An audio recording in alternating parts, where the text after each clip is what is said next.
That's we are live. Okay. Sorry, saw a graphic there first. Professionalism sometimes. Welcome to the Audible. It is 4 p.m. Eastern. Thank you guys so much for joining us. Welcome to Sports Book Review. This is the Audible. I'm with my guys, Donnie RightSide and the Whale Capper, ready to break down these conference finals, and hopefully we clip the first few seconds of this show. Donnie RightSide, my friend, how are you doing on this Wednesday afternoon? Yeah, doing good. Looking forward to the championship weekend. It's kind of a little bit bittersweet because we get the better games as we move along, but we get less and less of those games. And sooner or later, Jim, we get none of those games. But feeling good in the mood, and we should be able to break it down and have some fun today. The $0 I invested in Baltimore Ravens futures make me feel very, very good right now. What a wild day. 12 points by Lamar Jackson. Whale Capper joining us from sunny Los Angeles. I don't know if it's too sunny right now. Whale Capper, how are you, my friend? Oh, I'm doing well, man. Licking my wounds from Divisional weekend. I got my ass handed to me, but happy for you that your Chiefs futures are looking swell. And this is now an Andy Reid fan club contribution from my standpoint. Let's go Big Red. Let's get a Super Bowl title here. Let's get the Chiefs home, and let's get your futures home, man. What do you think? Yeah, it's been a horrible season for me. So it's been a strange playoffs. Watching the Ravens go down like that, it was just strange. And then seeing the same thing look like it was about to happen to the Chiefs, but a completely different energy from Mahomes than what we were seeing from Lamar Jackson. Mahomes running 60 yards up the field after a touchdown, pumping his fist. You saw none of that from Lamar Jackson. Donnie RightSide, what were your takeaways from last week's action? What were the main points that jumped out at you? I thought they pretty much held up. I mean, I think we were on point with the San Francisco game, figuring, getting some rest and playing a pocket quarterback and end up smashing the Minnesota Vikings. But I got to tell you, just about everything worked the way I thought it was going to be, except a huge swing and miss on the Baltimore Ravens, specifically in the first half of that game. Well, I mean, you can't play. They're one of the best football teams, 4th and 1s, 4th and short, opening up the field. They couldn't do anything in that game, which is an unbelievable credit to the Tennessee Titans. And look how the Titans went down the stretch, riding Ryan Tannehill, riding the running back position, and getting in the playoffs and saying, let's just play really good defense and hand it off. And it's working, and it's a lot of fun to watch, which, hey, it's gambling sometimes out there. But I was really impressed back-to-back weeks by the Titans' game plans.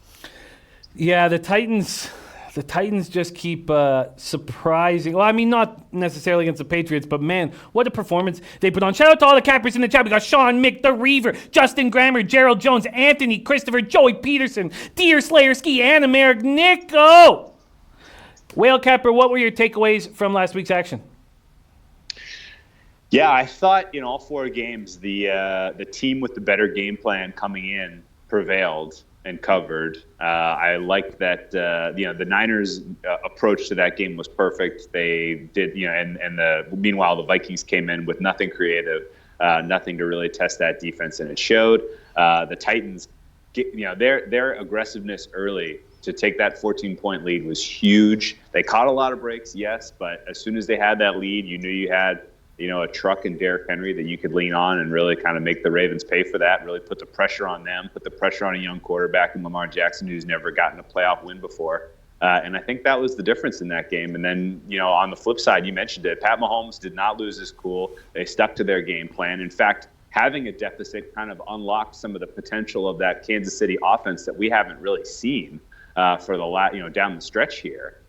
They scored that 51 points pretty effortlessly. It felt like they could have kept going if they felt like it. A lot of that was, in my opinion, just, poor game planning by Bill O'Brien, poor situational, management by Bill O'Brien. So, the teams I thought with the better coaching and better approach prevailed, maybe no more so obvious than the Seattle game. That Seattle game plan was atrocious. They came in and single covered Davante Adams for the entirety of that game. I was pulling my hair out. I was throwing the remote. I was like, put 2 hats on Davante Adams. He's the only guy that can beat you. He's getting 5 yards of separation on every route, one of the cleanest route runners in the game.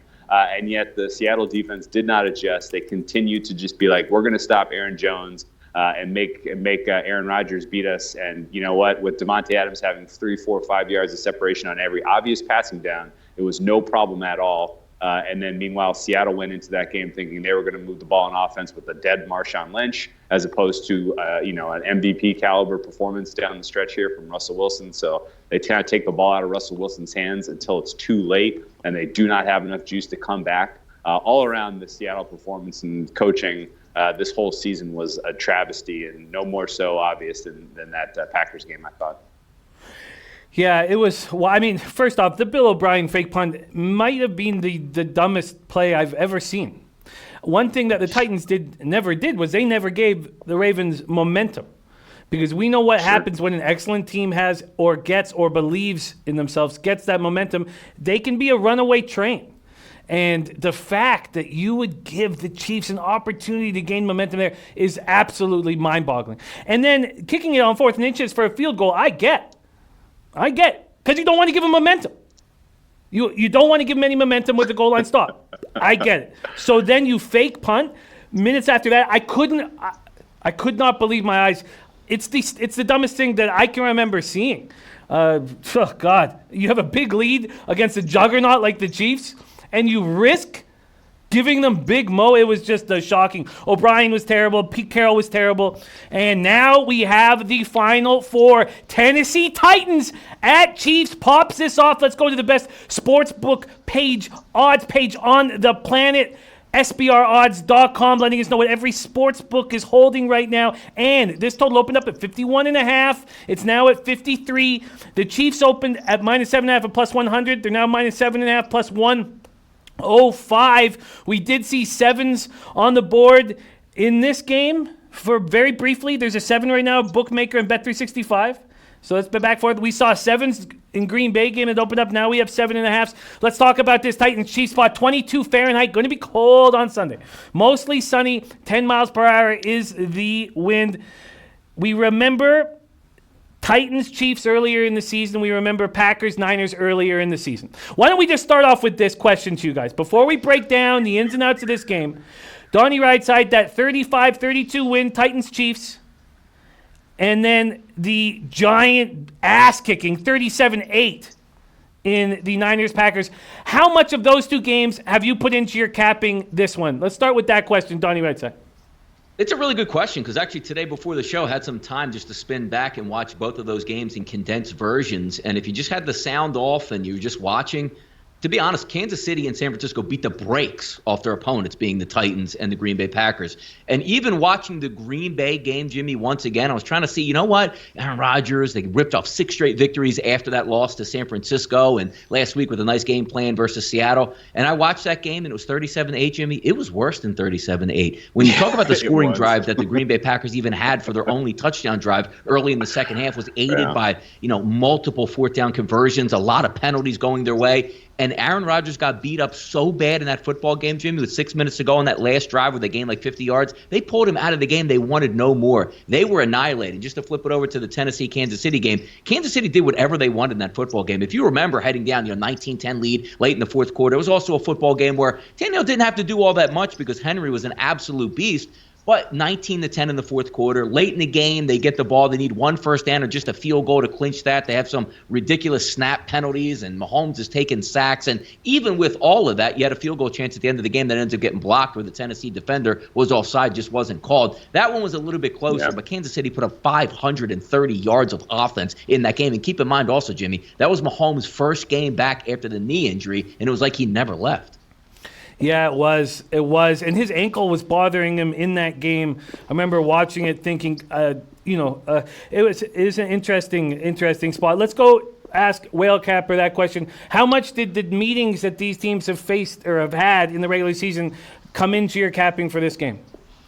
I don't think you can avoid. You have to give both those games due consideration, and I think Donnie's breakdowns were perfect. Like, that was a perfect autopsy of those games. Both of them were lopsided contests, and were it not for some fluky stuff that bounced, the ball bouncing in the direction of the Titans and away from the Chiefs, I think the Chiefs get a comfortable win and cover there. All that said, though, you have to look at what worked and what didn't work in that game, and you have to assume that these coaching staffs are going to be doing what we're doing now and kind of dissecting that film and trying to learn from it, trying to adapt to it. And I think it's more important to kind of go over the San Francisco Green Bay tape than it is to go over the Tennessee-Kansas City tape. I mean, that was a weird game. There was some fluky stuff in there. I think if you're Kansas City, you want to look at, hey, we had a double-digit lead twice and let Tennessee back in that game. We had a 7-point lead late in the fourth quarter and couldn't put them away. Like, what did Tannehill do when the chips were down against us to move the ball on us, and how are we going to stop them this time? I think that's my mindset if I'm Kansas City. If I'm Tennessee, all bets are off. Like, you're playing with house money at this point. You just kind of get your team as motivated as you can, and you run in there and you try to you just try to punch them in the mouth, I guess, and hope for the best. But Green Bay, I think you have to look pretty closely at that tape and try to evaluate, like, okay, this is what the Niners defense gave us. This is what we tried to do. This is what this is where we failed. This is what we're going to have to adjust. And to be honest with you, I don't give them a lot of hope to making the adjustments, because we really just haven't seen Matt LaFleur be that kind of a coach in his young career. He hasn't taken, some of the lessons that he's gotten from first halves of games and implemented strong second half game plans. This is a team that comes out with one kind of idea, does well early, gets a lead, and then just kind of holds on for dear life. So I think that spells trouble for both of these road dogs as we head into the championship weekend. What a Sunday we have ahead of us, starting with Titans-Chiefs. When you look at this Titans squad, you see Tannehill throwing for 160 yards in 2 playoff wins. I mean, unheard of numbers. If you look at the cappers in our chat, Clint Richardson says Titans preparation is noteworthy. Sure, but is this a Chiefs team that you can just simply run the ball at? If the Chiefs get up a couple scores, and we have already had that asked in the chat. The chat's already said, what happens if the Chiefs go up 14-0? Are the Titans capable of coming back? And that's a fair question. And, I don't think that they are. A.J. Brown has 13 receiving yards in the last 2 games after 1,051 during the season. The Kansas City Chiefs comeback was unbelievable, remarkable. And it wasn't just that they came back from 24 points. It's how fast they did it, how easily they did it, how it was done in a blink of an eye, how it took nothing. If you go back to that famous Bills comeback from years and years ago, that took time. That took a lot of time. That didn't just happen in 7 minutes, 8 minutes. That you didn't look down and look up, and all of a sudden it was 28-24 Chiefs going to the half. It was shocking how easy they made it look. Chiefs offense now scored over 30 points in 2 straight, at least 23 in 12 straight. Kelsey was dominant. And then the big stats: Titans 5-0 against spread in their last 5 road games. Chiefs 6-0, 6-0-1 against spread in their last 7 games overall. Donnie RightSide, I have made a move on this game. It was very easy. I took the Titans plus 7.5. I've got the Chiefs at plus 375 to win the conference. I've got the Chiefs at plus 800 to win the Super Bowl. It's very simple. I'm going for a middle here, and I don't care if I don't get it. I didn't bet very much on it. $175. Go for a middle here. That's all I've done. Donnie, have you made a move on side or total Titans-Chiefs?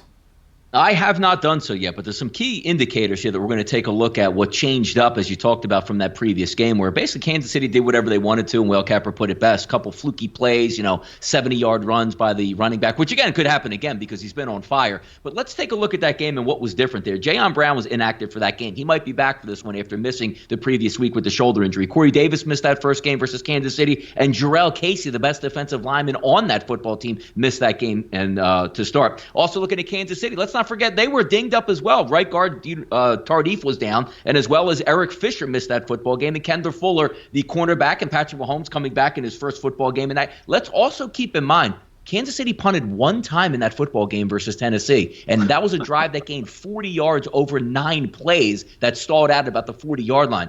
Tennessee did not do anything, but their coaching staff has been able to make amends and come up with some good game plans. Great game plans versus New England. Even better game plan against Baltimore to basically say, look, let's rush like 3 guys up here, mush rush. Just don't let this kid run around. Nobody's going to be open, and we're going to expose their tight ends and their tight end banged up and their wide receivers being a little bit young and inexperienced. But as we take a look overall at this game, what's not to like about Houston? You saw last week down 21-0. Basically, the crowd ready to walk out of there. Andy Reid's getting fired. I'm looking at Andy Reid maybe being the offensive coordinator next year of the Philadelphia Eagles, and they flipped the switch because of a dumb coach. You're not going to get that dumb coach in Vrabel this week to help you out, but how lightning fast it was and how early you can get down 3 touchdowns in a divisional round playoff game, arguably against a decent football game, and then blow them out the second half. That's pretty scary, because if you're coming in the NFL with a game plan and saying, well, let's run the football and see what happens, maybe you can do that against Lamar Jackson and say, look, we're going to really trust he can't pass. Kansas City does everything well on offense, and they're healthy, and they're at home, and one of the best home field advantages in football. It's a tough game to start at. I do lean on points early in the week. 7.5 may be a lot, and you say, you know what, how can we doubt those Titans again? But you're talking about an offense that doesn't care who's on your defense and can exploit it. Kansas City is running on everything right now and empty in the tank. It's fun to watch.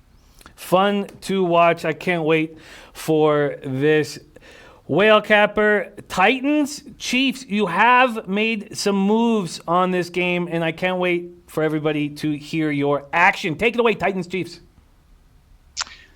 So I guess I'll focus first on how bad of a spot this is for the Titans, because this is pretty rare that we get something this bad.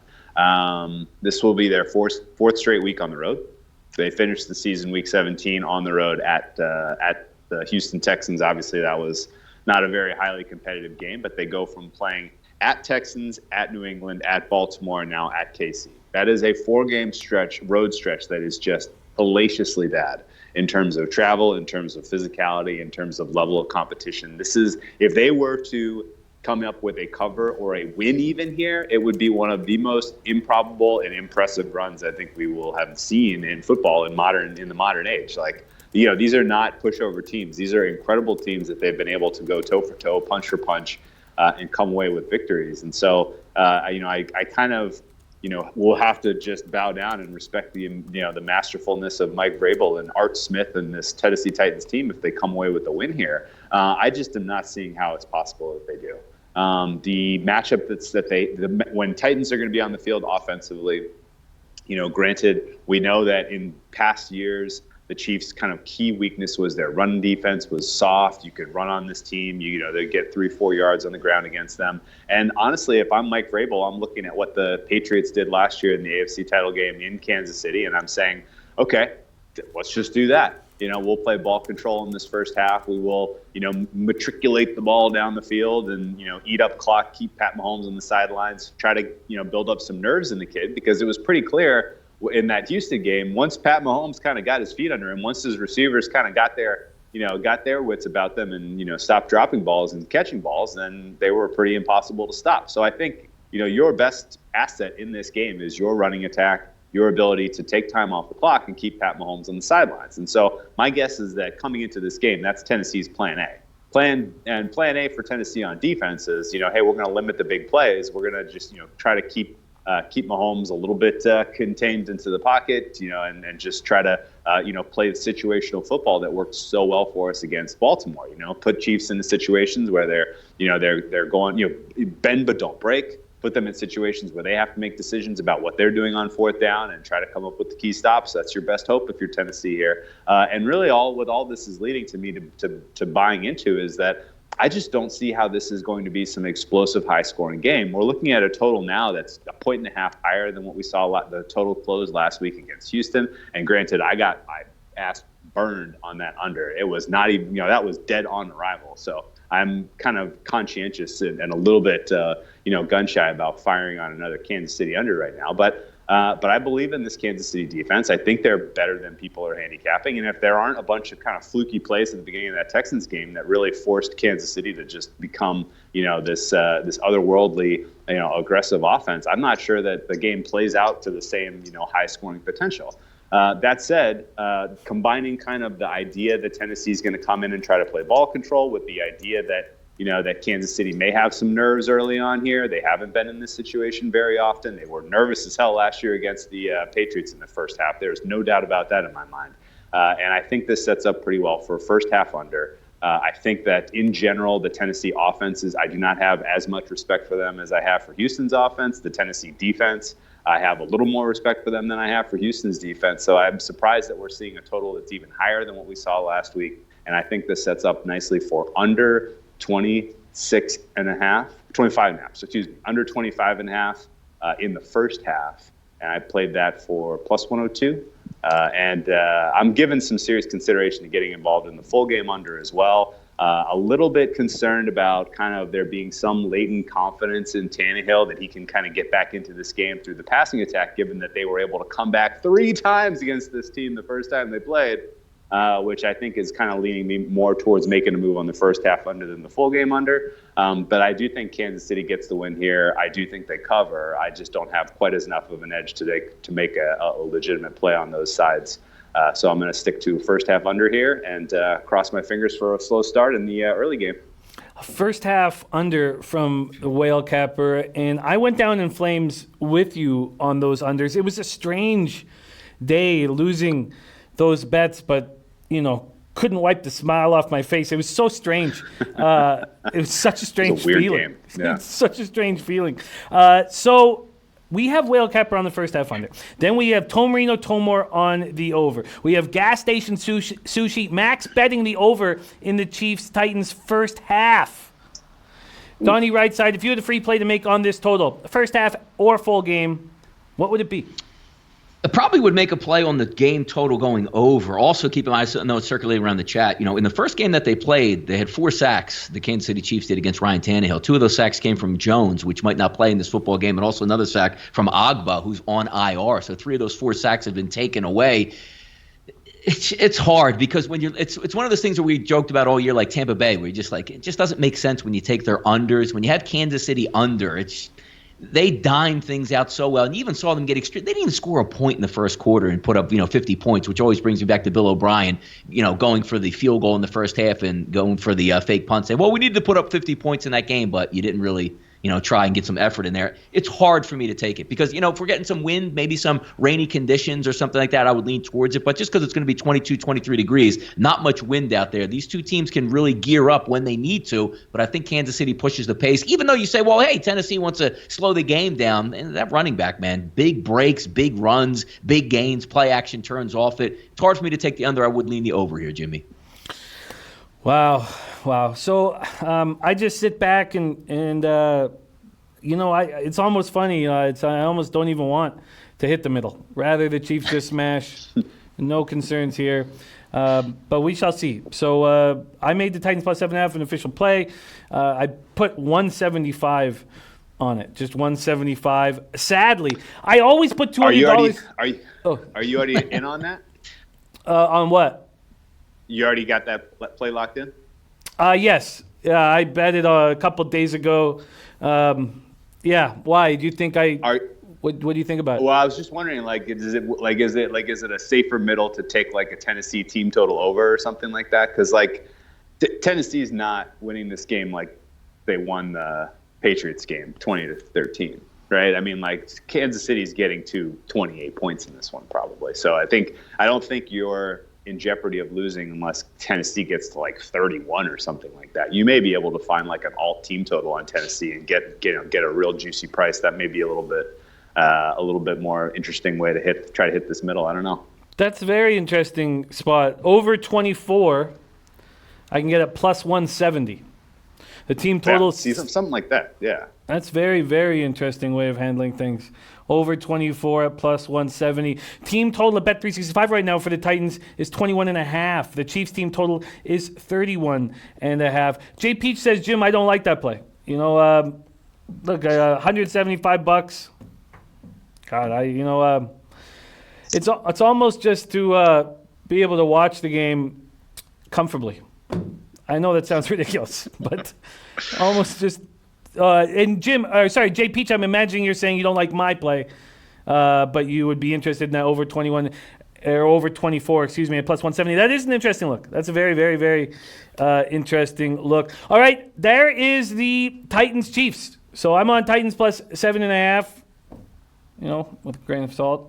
And then our whale capper on the first half under. Okay, let's move on to Packers-Niners on Sunday, early evening, 53 Fahrenheit, mostly cloudy, 7 miles per hour is the wind. Let's take a look at the SBR odds page. And by the way, if you're liking what you are seeing on the show, please hit the link at the bottom of the page, www.sbrvideo/the Audible. Please hit that link for us. That is all we ask.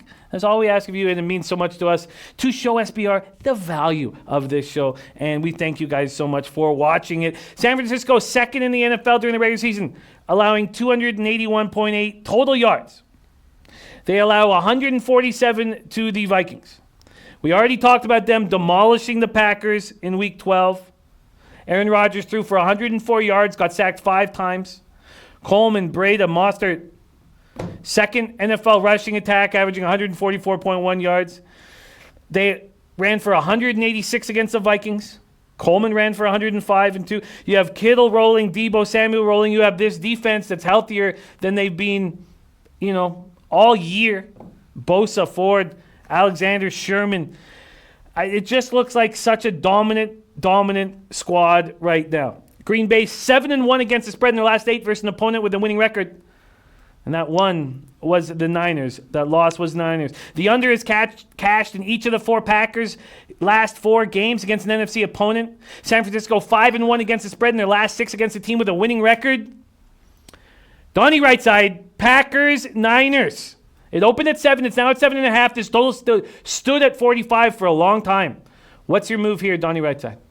It's one of the same things as last week, Jimmy. 7.5 as they're currently sitting out there, waiting to get a true 7 or something close to it. I've been on the San Francisco 49ers all year. They're by far the best team in the NFC and have been all season long. And when you take a look at the Green Bay Packers, my thoughts coming into the playoffs were the 2 worst teams to enter the playoffs were the Philadelphia Eagles and the Seattle Seahawks. And then Green Bay followed right behind them. And how about that? You get the Eagles through to some shenanigans in Week 17. You get the Eagles and the Seahawks to cancel themselves out and basically serve up an easy victory to the Packers last week, because we all know you can't have a playoff football team that just takes the first half and laughs at it and has been atrocious all year and then say, Russ, you're the best player in football. I'm going to call a play. I don't even care if you follow the play. Just go make magic happen. It's amazing if Seattle actually came in without an offensive coordinator and said, Russ, just run around out there for 4 quarters. They probably would end up 16-0. It was a lot of fun to watch. They weren't able to get over the hump. But now you're serving up again, because as Whale Capper talked about myself, the first game was a lot worse than 37-8. And the worst part about it, if you are a Green Bay backer, Green Bay fan, or Green Bay player, had nothing to do with scheme. You just got your ass kicked. And sometimes when you go up against, if anybody's ever played sports, and you said, you know what? It wasn't a fluke bounce here or a kickoff return here. For 4 quarters, they killed us. And I know they're going to do it to us again. And you line up in that same spot, because even when you look at the first game that came around, the Green Bay Packers were 100% healthy. Now, there is one caveat. Brian Bulaga left 9 snaps into that football game against San Francisco, who he also sat out last week with the flu. They should be healthy and ready to go. But when you take a look at it from the 49ers standpoint, no Quan Alexander in that game, no D Ford in that game, no Joe Staley at left tackle in that football game, and also it was no Matt Breida, one of the running backs. So they came in a little bit hobbled. Let's also not forget, when you say, oh, well, Green Bay is a tough spot to be in. Green Bay came into that game against the San Francisco 49ers with a bye, and that was their performance. So they had 2 full weeks to sit back and go, let's get the best scheme we can get together. That's what they came up with and almost got their quarterback killed. I don't see how it changes. And the crazy thing about translating, maybe what happened last week into this week, if you watch the 49ers game when they were finally healthy on defense, which are going to be on again, they made Dalvin Cook look slow out there, which was amazing. It's the 49ers or nothing. I hope the Super Bowl ends up, to be honest with you, the Kansas City Chiefs and the 49ers. That will be so much fun to break down over 2 weeks. But it's not a matter of how much San Francisco, if San Francisco can win. It's just by how much San Francisco is going to win by this weekend. Billy Boxer is on San Francisco team total over 26.5. Says, I see Rodgers throwing a few picks, short fields, and a major beatdown. Jay Peach agrees with that. Sean Mick says, can the Packers get to their team total of 17.5? And America says, last week was the NFC Championship game. Vikings, 49ers was it. 49ers roll. Gas Station Sushi said earlier in the chat, and I copied and pasted it, I had the Vikings power rating higher than the Packers going into last week. Therefore, the Niners should beat the Packers worse. I've made a mess of the Niners this year. I was so afraid of the Saints, and I made a mess of it. So I have 300 on the Niners to win the NFC, a plus 100. So I put $150 on the Packers plus 7.5 and took that $150 and put it on the Niners to win the Super Bowl. at plus 150. That's where I stand right now. I made the Packers plus 7.5 an official play. Those are my only two looks for this week, are just middles, seeing if I can get some middles here. Whale Capper, Packers, Niners. You have two looks on this game, and break them down for us. Yeah, so I agree with almost all the sentiment there, and that Donnie laid out. The chat is kind of enthusiastic about these 49ers, and I think that from my handicap, the only advantage that I see is the Niners pass offense against the Packers pass defense. I find to be a wild mismatch, and it's a little bit of a leap because Jimmy Garoppolo was not good last week. He played a very underwhelming game, yet they got the cover with ease. The rest of the team around him is so talented and is all healthy, and they had amazing coaching in that game, I thought. And honestly, like, Shanahan knew it and saw Jimmy G was having a little bit of a tough performance, and so he pulled the trigger and said, hey, look, man, like we'll get this with our ground game. We know we can do it. We have the road graders, we have the running backs. We got fresh legs. We'll carry this home. We're not going to put too much more on your shoulders. Not going to ask too much more of you. And they got it done, with ease. And I would expect coming into this game that Shanahan's system, Shanahan's scheme matches up extremely well with the Green Bay Packers defensive backfield, as I mentioned. Packers defense tends to run predominantly a couple of zone looks. Sometimes they do, they rotate into man coverage. And the only kind of advantage they have is that they mix that sort of stuff up. And Shanahan does a really brilliant job of moving guys around pre-snap, having his quarterback identify the type of coverage, and setting him up with a first read that is a one-strike home run, slam dunk. This guy will be open on this part of the field. Like, that is the beauty of a Kyle Shanahan offense, is that if you're Jimmy Garoppolo, you don't have to go through your whole progressions and find your second, third, and fourth receiver. You are told pre-snap, like, go here. And he can execute that perfectly. And I think that this is exactly the type of pass defense where that will thrive. So the idea that the Niners are going to be able to get chunk yards through the air leads me to making my most confident play of the week, the Niners team total over. I think this team is going to have absolutely no problem moving the ball. All I need is like a little bit of red zone efficiency, and this is a no-doubter. So I'm on over 26.5 team total for the Niners. I think they land somewhere between 28 and 35, and I think this is their game to lose. On the other side of the ball, and looking specifically at the point spread, the Packers on offense, they really don't have a lot to go on in this game. Like, what worked last week against the Seahawks, pretty much just ISO looks to Davante Adams. That's not going to be there. Like, if you're the Niners defense, you can put Sherman on Adams for a majority of this game, and he did a phenomenal job of covering Adams in the first contest. Like, that is a perfect matchup for the Niners defensively to keep Adams under wraps, which means this entire game for the Packers depends on Aaron Rodgers making plays to his second, third, fourth receiving options. I do not like that at all for him. He has had a very difficult time developing chemistry with anyone not named Davante Adams. Aaron Jones has had to be looked upon to be kind of the savior of this offense when Davante Adams is taken out of the game. And to be honest, the front seven for the Niners defense is so healthy and so fast. I will be blown away if Aaron Jones can get much going on the ground in this game, which I think sets them up to a lot of third and long situations, a lot of prayers from Roger to, some of his receiving targets, guys who the Allisons and the Equanimous St. Browns and, the Jimmy Grahams, like guys who just have not had a lot of production this year, do not have a lot of chemistry with Rodgers. And I think this sets up for a pretty frustrating performance for this Packers offense. Again, kind of adding to like my general criticism of Matt LaFleur's performance over the course of this year. He won 13 games in the regular season. Great work. He did a great job of scripting first 15 plays in most of those games. Congratulations. He does not have the adjustments. He does not have the tools, in my opinion, to really make early hay here against this Niners defense, which I think is absolutely running full cylinders right now. And if anything were to go sideways in this game, if I'm trying to make a case for the Packers, I'm literally grasping at straws. Like, maybe they get an early fumble, maybe they get a punt block, maybe they get a kick return. Like, you literally need some fluky plays on the Packers, I think, to put points on the board. And if you kind of go and now compare to, okay, if we think that the reasonable ceiling for the Niners in this game is 28, 35 points, I just don't see how the Packers are going to get there or be anywhere close to covering in this one. So I laid the 7.5 points, thinking that the Niners get this done in style. Wouldn't hate for the night game to be a little bit more entertaining and compelling, but I just don't think we're going to see it. I think the Niners get a double-digit win and move on to the Super Bowl.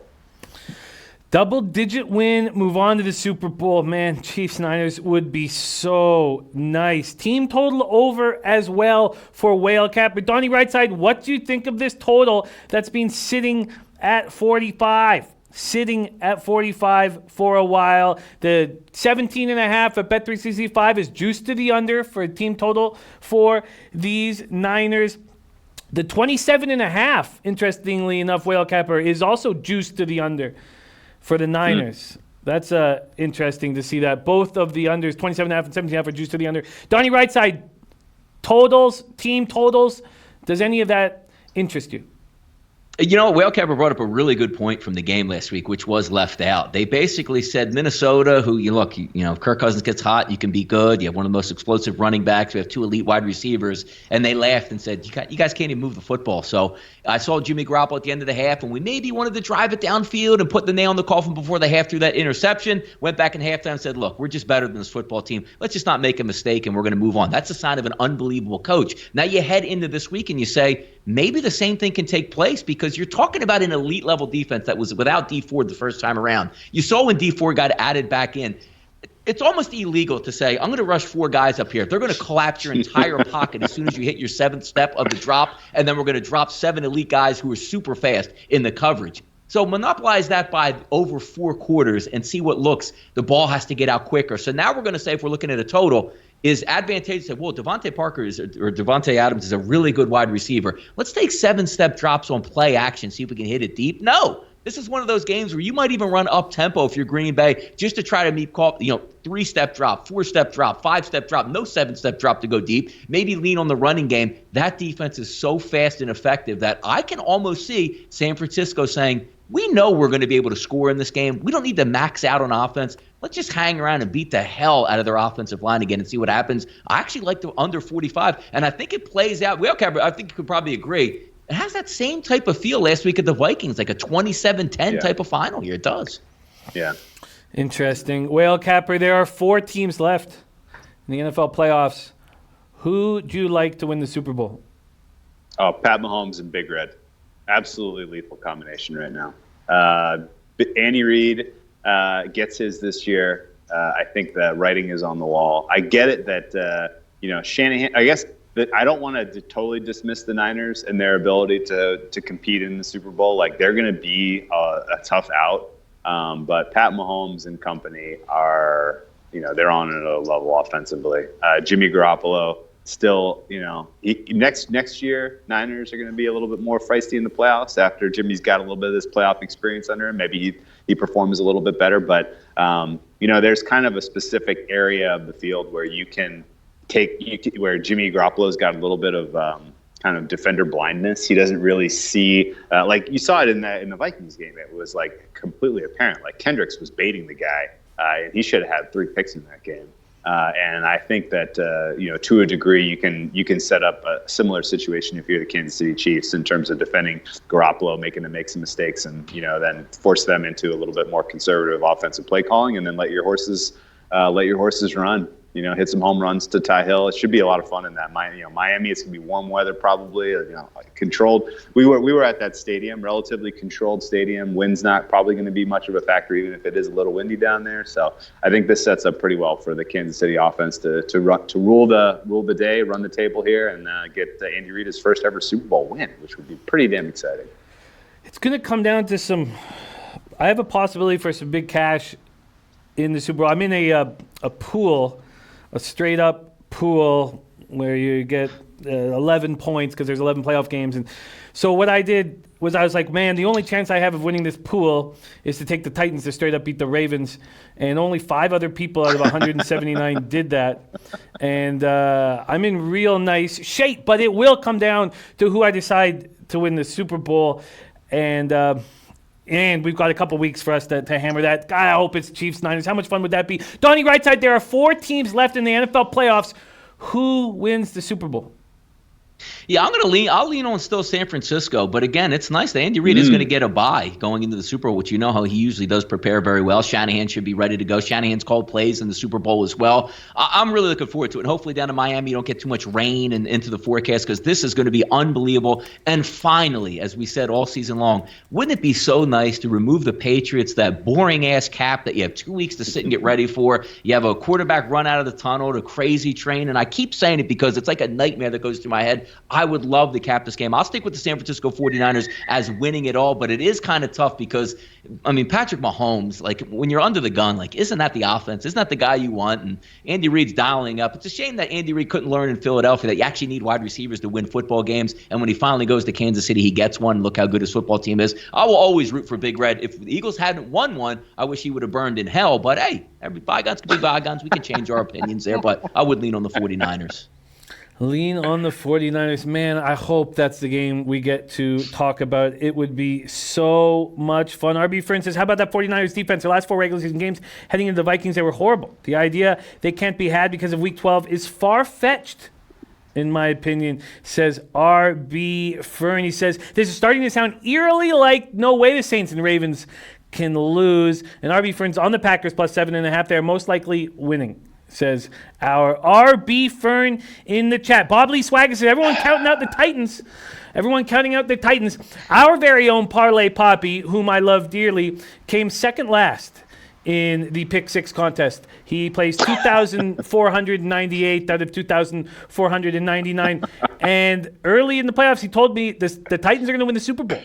Lock it in. Titans are going to win the Super Bowl from Parlay Poppy. So the Titans do have love, Bob Lee Swagger, from one Parlay Poppy. Brandon Beeson says, love that you're not giving the Packers a chance. Going to be awfully quiet in this podcast next week, says Brandon Beeson. Brandon Beeston. Prince of the City says, I want the Chiefs, but have to fade the Philly Fat Man.